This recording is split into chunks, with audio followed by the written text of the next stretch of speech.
News Services Division of Akashvani presents Northeast Diary.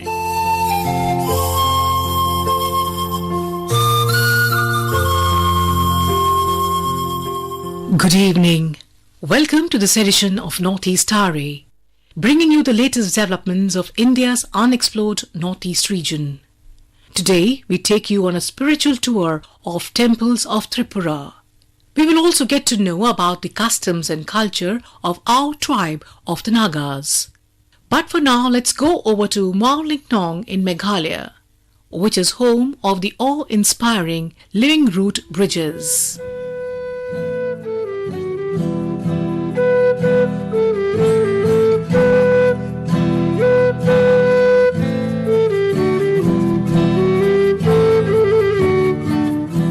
In the depths of northeastern India, in one of the wettest places on earth, bridges aren't built, they are grown. A bridge made of live roots of a banyan tree, now famous across the world. This unique living root bridge is found only in the East Khasi Hills of Meghalaya and nowhere else in the world. These bridges are nature's most unique bridges, structured and guided by men, by letting the live roots of a banyan tree grow and span across a river. In other words, it is a perfect harmony of man and nature, with man making use of nature without destroying it, but by nurturing and enhancing it to his benefit. After experiencing the bridge and looking at it from all directions, I was reminded of James Cameron's movie Avatar, which showcases a divine link between people, plants and animals of the planet as the very essence of survival. Historically, most of the villages in Meghalaya are linked with mud and stone footpaths, primarily to ensure free flow of betel nut from the hinterland to the state capital Shillong and beyond to the other parts of the northeast. These pathways still exist and are known as King's Way, although most have been turned into motorable roads or cemented footpaths. Since the Khasi Hills are interspersed with a labyrinthine network of rivers and streams, the necessity to cross these water channels by foot gave birth to the idea of root bridges to the Khasi people of yore. Resultantly, many living root bridges came into being in East Khasi Hills. One of the most unique and beautiful living root bridges is located over River Vathelong in Rivai village, another clean village adjacent to Maulinong. There is no recorded history of these bridges, but it is estimated by the local inhabitants that they would most certainly be more than 1,000 years old, whereas the concept and the methodology of maintenance have been passed down from generation to generation. A natural engineering feat of distinction, the only one of its kind in the world. Construction of these bridges is a long-term process, spanning over decades and definitely planned for the future generation.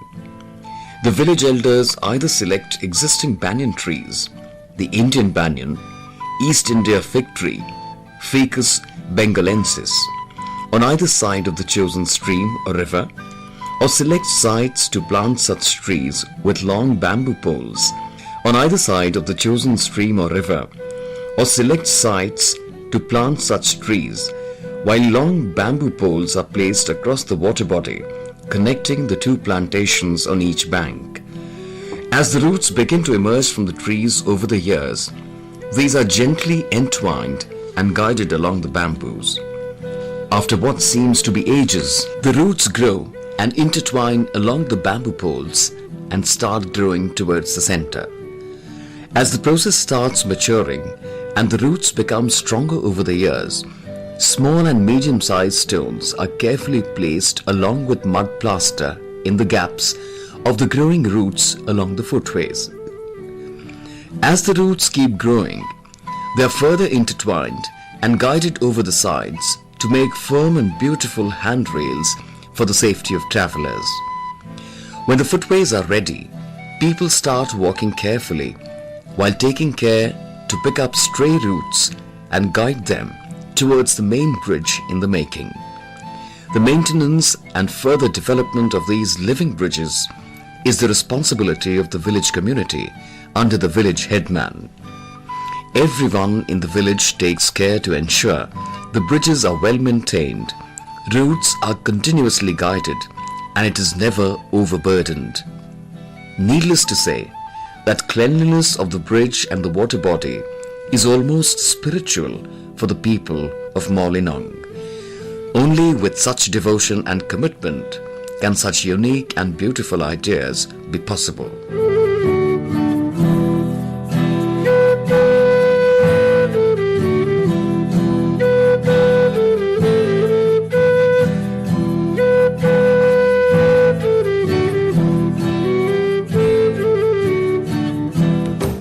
Now let's explore the customs and culture of our tribe of the Nagas.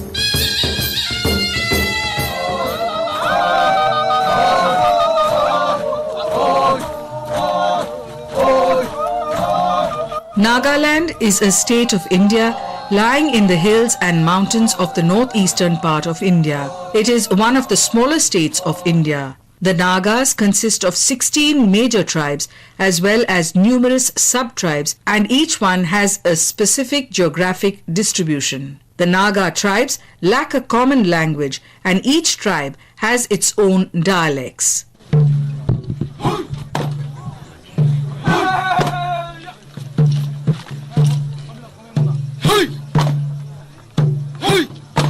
Aos are one of the major tribes of Nagaland, whose settlements are spread across the Mokokchung district in northeast Nagaland bordering Assam. Arsua Ao explains the salient features of our tribe. My name is Arsua Ao.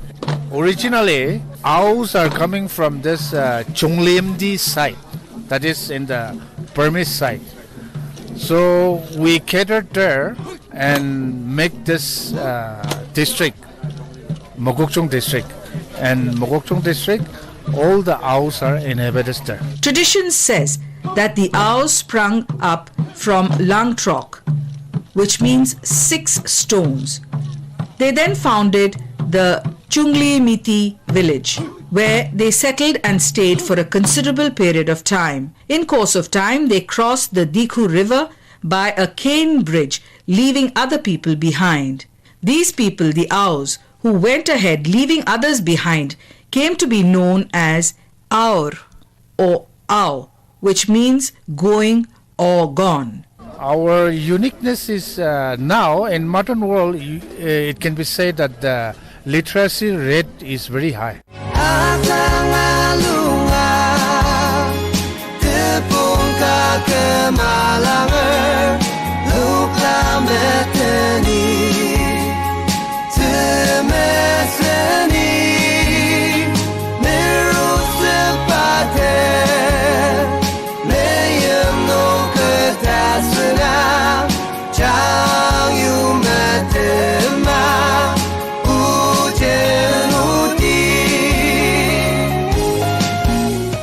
Agriculture is the major occupation of the Ao tribe. Main occupation is cultivation only. Agrarian economy is our tradition, the heat hunting.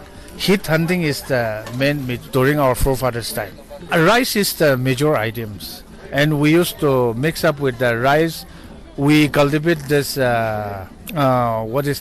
Diras cultivation. Besides rice, there's maize, millet, and then corn.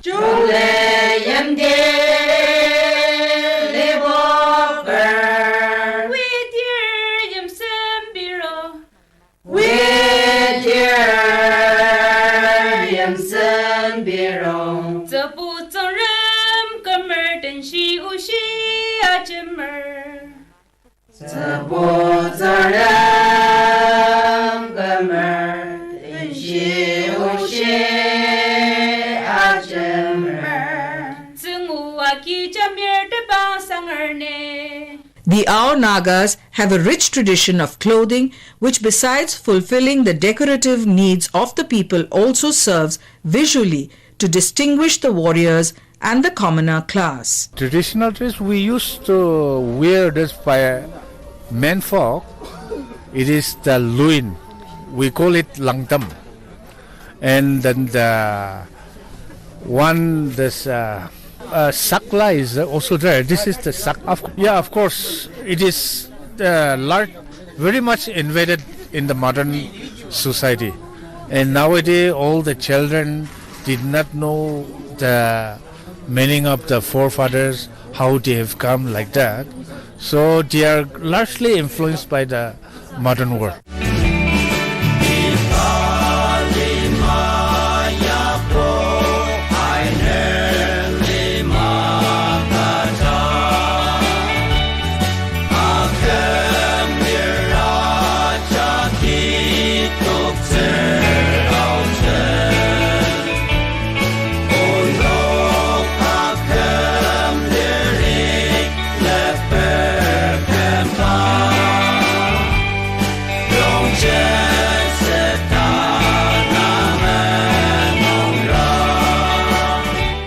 A prominent village institution is the Morung, a communal house or dormitory for young unmarried men, where skulls and other trophies of war formerly were hung. This is the Au Morong, where in a Morong, all the boys used to gather here and make program for the daily course. So here in the Morong, we used to display all our ornaments and then the headgears, but of course all the materials are here. And especially there's young age bears, they are the sentry, sentinel of the village. They used to gather here, make program, and all daily and every day they used to guard the village from the enemies, like that. And this is the Morong one.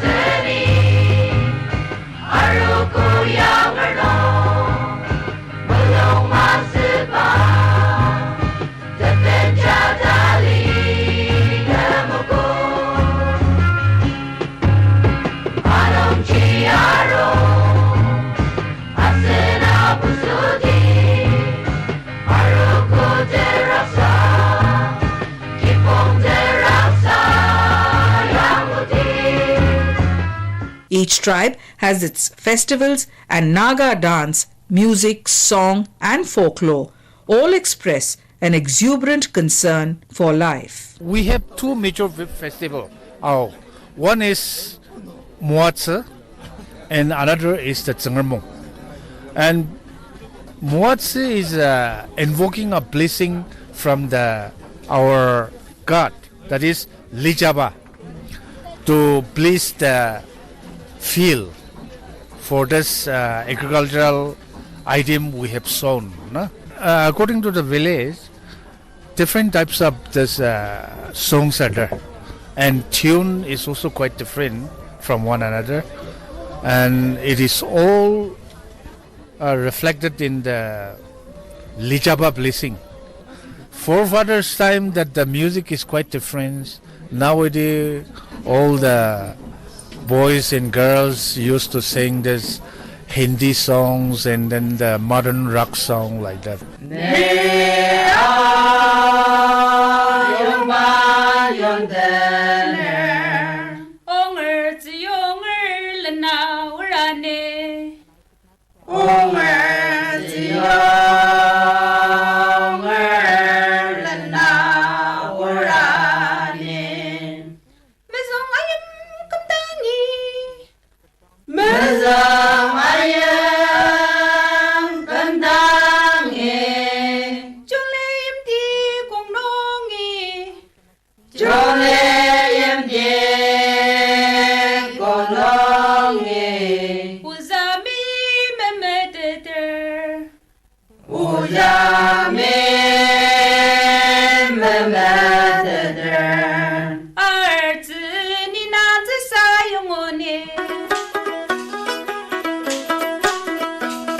Tripura is famous for a large number of temples of Hindus and Buddhists, where one can get to experience a very peaceful and tranquil atmosphere. Temples of Tripura, with their beautiful architectural design and calm and tranquil settings, offer a suitable option for pilgrimage. Tourists and devotees from all corners of the world visit the Tripura temples, which are reputed for their grand design and attractive sculptures. Let's embark on the journey of temples of Tripura with our special correspondent, Soma Basu.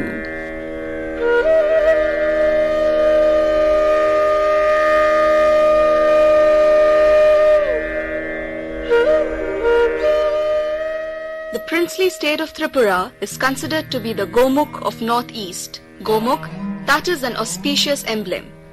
Tripura is a political entity as well, with legends tracing its existence to the days of epic Mahabharata. It is also the ancient land of mysterious past. It has ever been a melting pot for tribal and non-tribal cultures, producing an exotic cultural synthesis.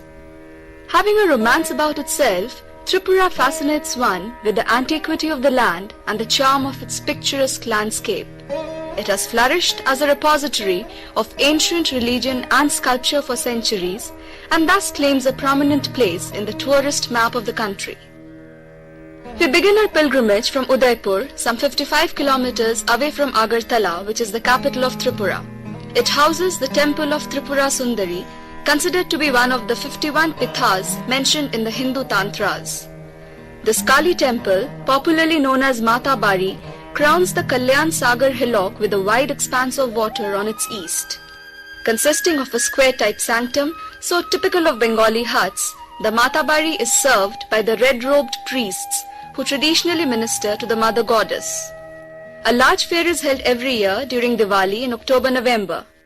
It is known that the temple was first constructed by Maharaja Dhanya Manikya in 1501 AD. It was repaired by Maharaja Rama Manikya in 1681 AD when it was damaged by lightning, and again by Maharaja Radha Kishorpur Manikya in the beginning of the century. According to an inscription note on the monuments in the Tripura state visited by the Director General Archaeology of India in 1952, there are two identical images of Tripura Sundari inside the temple. The one, called Chotima, appears to be the original and measures about 2 feet, while the other is about 5 feet. It is difficult to date the image of Chotima accurately as it is worn out. Moreover, the attributes in her hands are either too much blurred or lost.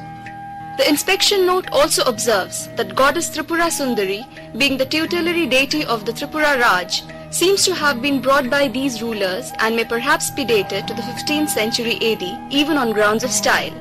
For it has the four-armed goddess standing in Sthanaka pose on the body of Shiva.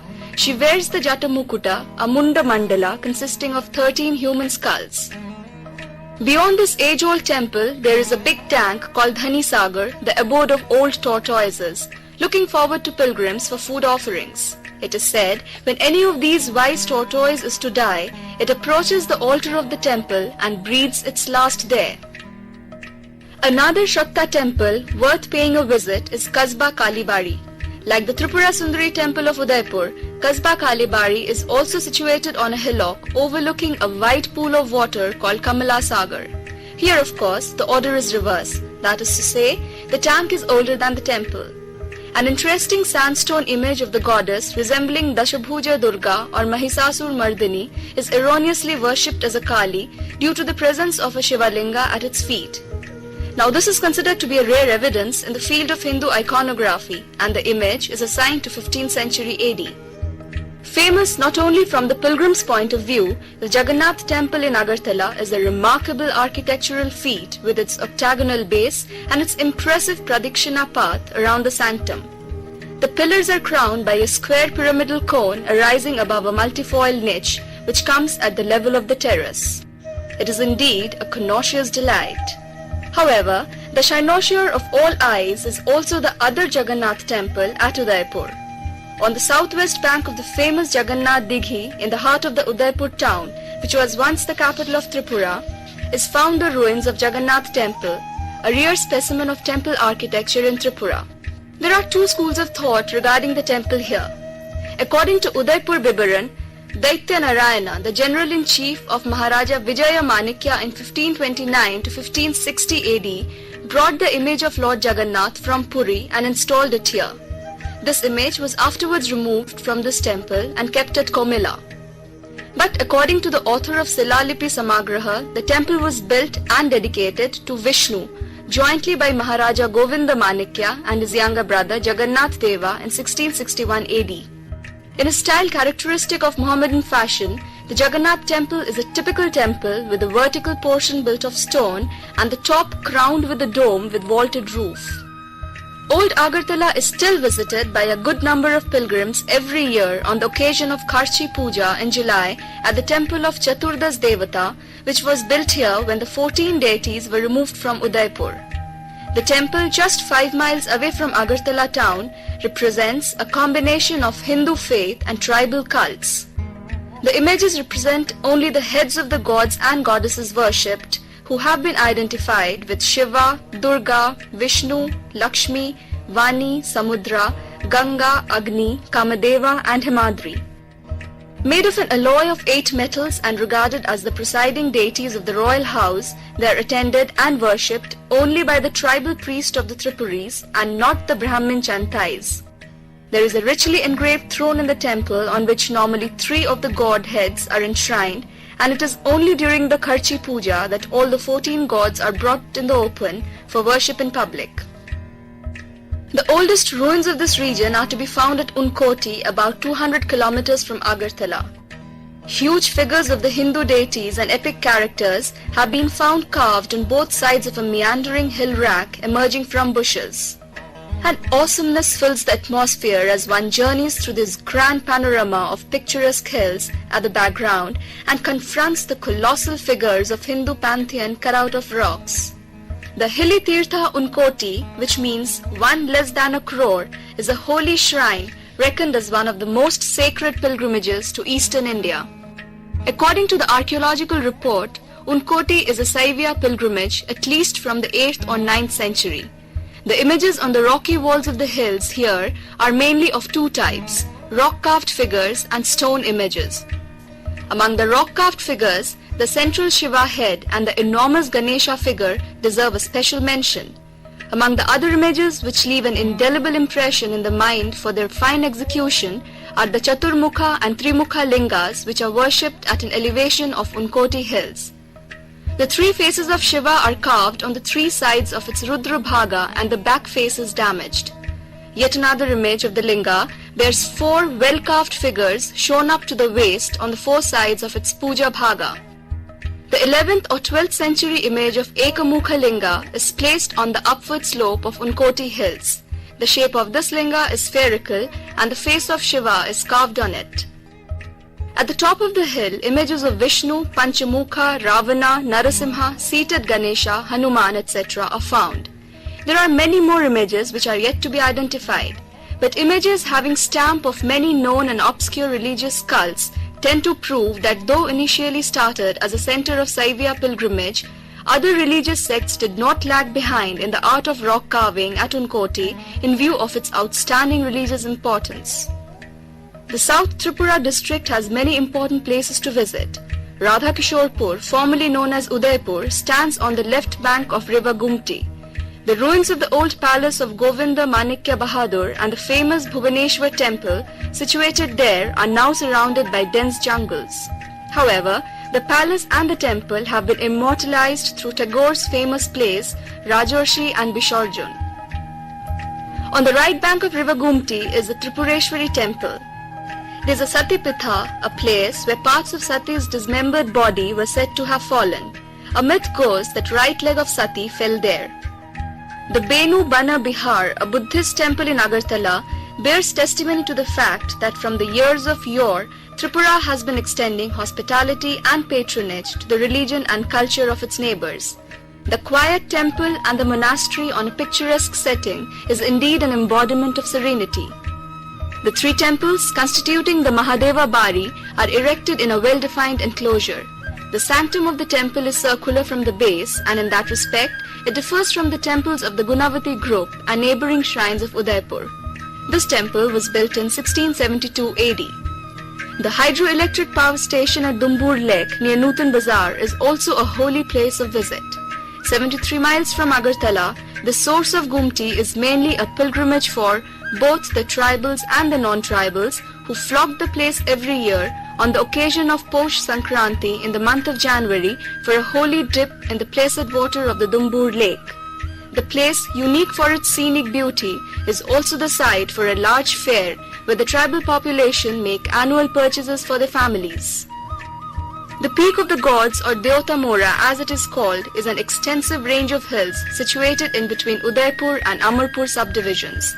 This has become a place of tourist interest owing to a panel of images found carved on the hills facing River Gumti.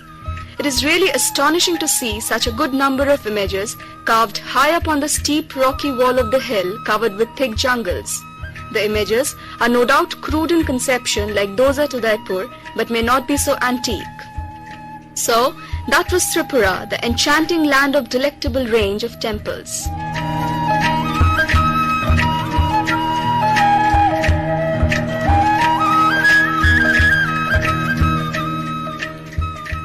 Bor Geet, Songs Celestial, are a collection of lyrical songs that are set to specific ragas. These songs, composed of Srimanta Shankaradeva and Mahadeva in the 15th and 16th centuries, are used to begin prayer services in monasteries. Zatra, that is Satara, and Namghar associated with the Ekasharna Dharma, and they also belong to the repertoire of music of Assam outside the religious context. These are written in ancient Assamese, which is a mix of Maithili, Brajboli, and regional dialects. Here we bring you a soulful Assamese Bhor Geet by Papon.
With that, we come to the end of this edition of Northeast Tare. Do join us next week to hear more stories from this enchanting part of India. Until then, goodbye.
This program was scripted and presented by Lucy G. Chattopadhyay, produced by Vinita Thakur with assistance from Kumar Gaurav. It was brought to you by the News Services Division of Akashvani.